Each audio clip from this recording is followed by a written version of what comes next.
Hey, what's up, everyone? This is Mackenzie Ginnathan, and I'm a Scrum Master with the Agile Transformation Office. I'm here to talk to you about the four dangers you risk without having a definition of done. Now, definition done is simply the list of criteria that your team uses to determine when a task, a bug, a user story, or even a release can be considered completed. Now, we won't be going into more detail beyond that. Stay tuned for other videos from the Agile Transformation Office that go into more detail, especially the one on how to create a definition of done with your team. All right, let's dive in. Our first danger is scope creep. Now, this is a common issue in product development. It's where the amount of work to complete something goes beyond the original requirements that were defined for that work. This often leads to delays, budget overruns, and stuff like decreased quality. A definition of done helps mitigate scope creep by clearly defining what constitutes when something is complete.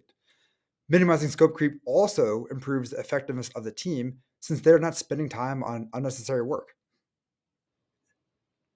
Next danger we will be covering is quality issues. These type of issues can range from anything like bugs and glitches to poor user experience and low customer satisfaction. In product development, these issues can have serious consequences. Stuff like decreased market share, decreased revenue, and harming your reputation. So, how does a definition of done help with quality issues? It helps by setting clear standards for how and what teams will test. It also helps set expectations on the level of quality for complete work between the development team and the business. Some products require much higher quality standards than others. So it's important for everyone to know how much quality needs to get built into the product being developed. Having a definition done is going to provide the clarity to help make this happen. Okay, our third danger is miscommunication. Now, a team experiencing miscommunication is so much less effective since they need to constantly spend extra time and effort discussing what is even happening on the team. It can also cause conflict because people might perceive that other people on the team are not working towards the same thing as they are. And it can also lower morale because people have to throw away work that isn't even needed due to a miscommunication that happens. Now, a team's definition of done squashes miscommunication before it even happens. It's easier for people to get on that same page since there's this common understanding of what needs to get done for each body of work that the team does.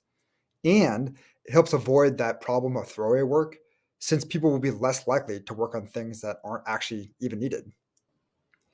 So, last up is incomplete work. This danger can result in delays, rework, decreased overall efficiency, and, like I mentioned in that last slide, decreased morale. Software development is notorious for having a lot of quote unquote invisible work, work that needs to get done, but it's very, very difficult to visualize. Therefore, it's easy to have incomplete work build up over time and then only address that work as you get closer to that release to customers. But when this happens, hidden risk builds up and often leads to delays and team members working overtime to make commitments. Having that definition done allows the team to address incomplete work throughout the development cycle by making everything that they do visible. This reduces risk and ensures the team is working at a sustainable pace. Okay, that is a wrap for this video. Here are the four dangers that we covered: scope creep, quality issues, miscommunication, and lastly, incomplete work.